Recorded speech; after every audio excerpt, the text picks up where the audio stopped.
자, 옷장의 출발도 이데일리 TV와 함께 해주시죠. 마켓나우 3부 이어가도록 하겠습니다.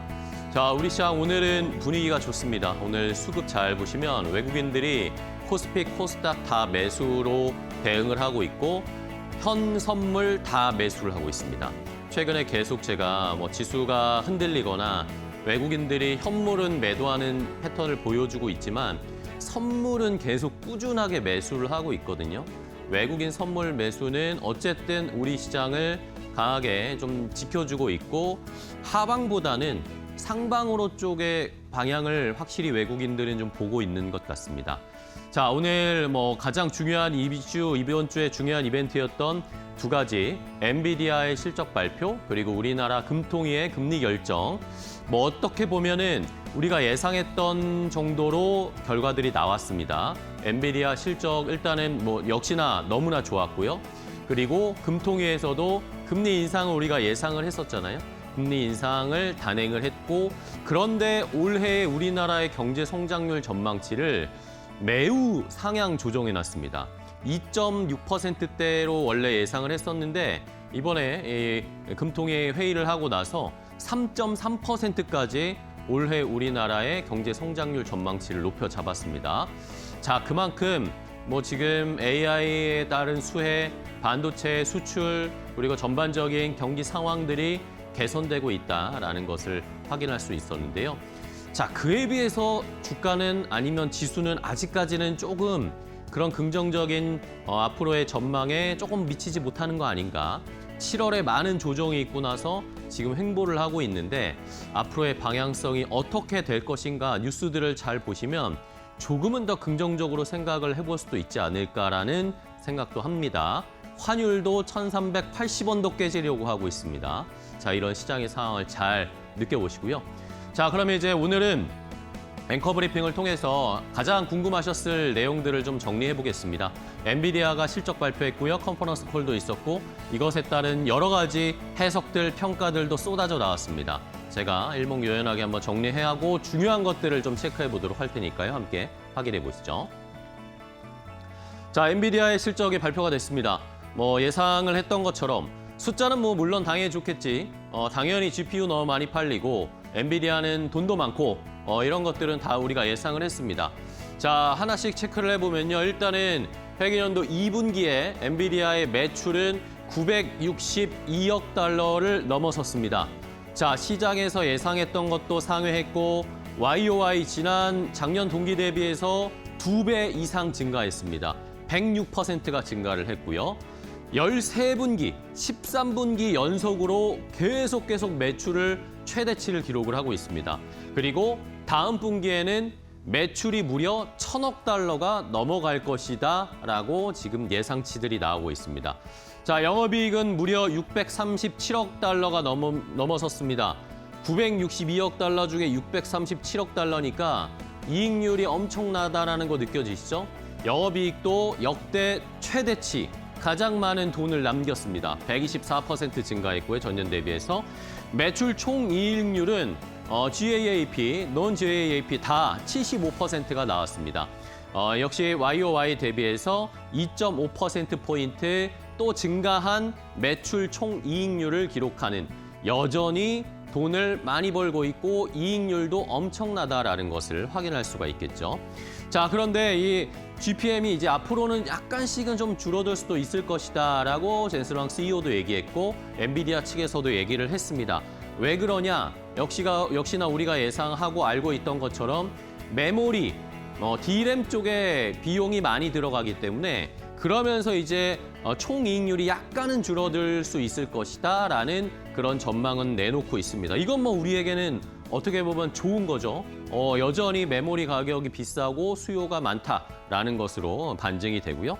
중국 시장의 비중도 궁금했는데 중국 시장 비중, 중국향 호퍼는 데이터 센터 매출의 전체의 1%도 안 됐습니다. 그러니까 0.몇 % 정도밖에 되지 않아서 중국에 대한 이제 매출은 우리가 신경 쓰지 않아도 너무나 실적은 잘 나오고 있다.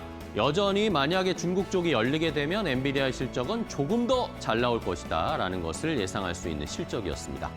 자, 그러면 다음 페이지 보실까요? 자, 이번 분기 회계년도 2분기도 중요했지만 다음 회계년도 3분기 그리고 내년 이런 시장이 더 중요하죠. 과연 이 AI의 붐이 계속 이루어질 것인가, 계속 강하게 이어질 것인가가 제일 궁금한 부분이었습니다. 아까 말씀드렸듯이 이제 다음 분기 회계년도 3분기에 1,000억 달러를 넘어설 것으로 보입니다.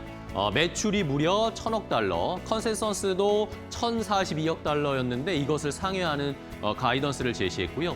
매출 총이익률, 아까 말씀드린 것처럼 75%였는데 74로 조금 낮아질 거다. 이것이 이제 말씀드린 메모리 가격 상승에 따른 비용이 증가하는 건 요것 때문에 마진율은 약간 떨어질 것이다라고 얘기를 했습니다. 자, 이러면서 젠슨 황 CEO도 그랬고 엔비디아에서는 메모리의 공급 병목이 계속 이어질 것이다. 내년까지도 계속 이어질 것이다라고 예상을 했고요. 메모리를 포함해서 이 구매 약정, 뭐 어떻게 보면 장기 계약 같은 것들이겠죠. 이런 것도 액수를 훨씬 더 늘렸다라고 이야기를 했습니다. 2배 이상 늘린 거죠. 안정적으로 메모리나 D램이나 HBM을 확보하기 위해서 이 포션을 훨씬 더 늘려난 것으로 확인이 됐습니다. 자, 이러면서 중요한 것은 이젠 앞으로의 시장입니다. 다음 분기도 중요하지만 우리는 더 먼 미래를 보고 이 사이클이 계속 이어지기를 바라고 있잖아요.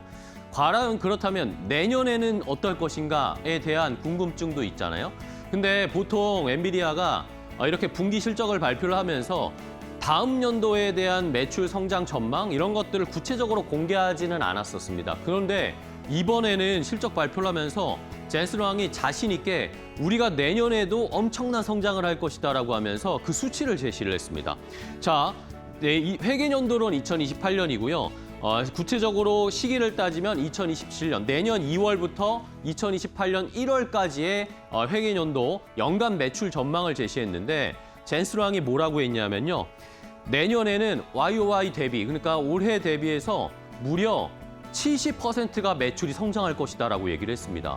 자, 시장에서는 한 45% 정도를 예상했는데 이 가이던스가 예상치를 훨씬 뛰어넘는 수준으로 내년에 매출이 지금도 이렇게 잘 나오는데 내년에 70%가 더 증가한 매출을 기록할 것이다라고 얘기를 했습니다. 자, 이러면서 젠슨 황 CEO가 지금 수요가 너무나 크다. 그러니까 GPU나 이런 전반적인 데이터 센터와 관련된 풀스택에 대한 수요가 훨씬 크다라고 얘기했습니다. 지금 확보한 공급만으로도 이미 70% 매출 성장이 가능하다. 그러니까 여기에서 플러스 알파도 될 수 있다라고 젠슨 황 CEO가 아주 자신 있게 얘기를 했습니다. 자, 그러면 이 70% 왜 자신 있게 성장할 수 있다라고 얘기를 했을까요? 다음 페이지에 뭐 그 이유 중 여러 가지 이유 중 하나가 있는데요. 자, AI 사이클 여전히 GPU는 계속 잘 팔리고 베라루빈 더 비싸게 더 많이 팔 것이다라는 것은 다 예상이 가능한 상황인데 자, 중요한 것은 오늘 메리츠 증권에서는 약간 이렇게 분석을 했더라고요. 자, 엔비디아의 고객 유형별 매출 성장률을 봐야 되는데 지금까지는 엔비디아가 하이퍼스케일러들의 매출 비중이 절대적을 차지했다라는 것이죠. 그런데 최근에 하이퍼스케일러들 약간 우리가 불안하다라는 이야기들 나오고 있잖아요. 프리 캐시플로우가 많이 줄어들고 있으니까. 하지만 여전히 높은 비중을 차지할 것은 맞는데 자, 이 연한 하늘색 라인을 보시면 이것은 넌 하이퍼스케일러, 그러니까 하이퍼스케일러 이외의 매출 비중이 점점점 늘어나고 내년에는 이게 확실히 하이퍼스케일러들의 매출 비중을 추월할 것이다라고 예상 전망들이 나오고 있었습니다. 자, 올해만 해도 하이퍼스케일러 이외의 쪽에서의 매출이 138%나 성장을 했는데 하이퍼스케일러는 102% 성장을 했습니다. 그러니까 성장률 측면, 매출 성장률 측면에서 하이퍼스케일러 이외의 기업들에게 공급되는 매출, 여기서 발생하는 매출이 점점 늘어나고 있다는 거죠. 이게 내년에 70% 성장을 담보할 수 있는 중요한 요인이 될 것이다라는 그런 전망을 한 것입니다.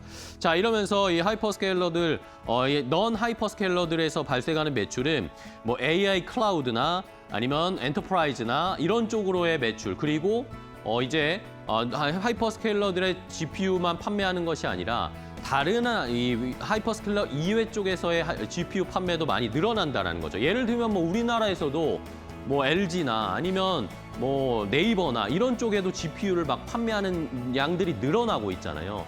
그런 기업들이 한국뿐만 아니라 다른 나라에서도 점점 늘어나고 있다.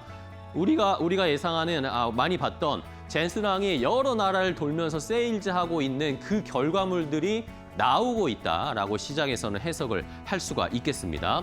과연 이런 매출이 진짜 늘어나면서 내년에 이 하이퍼스케일러들 이외의 매출이 폭발적으로 성장하는지 잘 체크를 해보셔야 되겠고요. 자, 그리고 마지막으로 살펴볼 것은 자, 그러면 오늘 이렇게 엔비디아가 실적 발표를 하고 나서 수혜주를 그럼 우리가 다시 또 뭘 봐야 되지? 라고 원점으로 돌아오게 됩니다. 오늘 물론 삼성전자, SK하이닉스의 주가가 어느 정도 상승 탄력을 보여주고 있는데 오늘 시장 잘 보시면요. 많이 튀어오르는 게 전력기기와 2차 전지 배터리 ESS 쪽에 많이 올라오고 있습니다. 자, 왜 그럴까요? 여러 가지 이야기가 있었는데 그중에 젠슨왕 CEO가 이렇게 얘기했습니다. 메모리 반도체의 병목 현상도 매우 심한데 이것보다 더 심각한 병목이 발생하고 있다. 그게 바로 LPS다라고 얘기했습니다. 자, LPS라는 것은 데이터 센터나 이런 것들을 지을 때 토지, 전력, 여기에 들어가는 쉘 이런 것들을 이야기하는 것인데 최근에 젠슨왕이 계속해서 이런 전력이나 데이터 센터 인프라를 구축하는 쪽에 기업들과 협력을 하고 있다는 이야기 계속 나오고 있거든요. 그리고 여기를 주목해야 된다는 이야기도 계속하고 있습니다.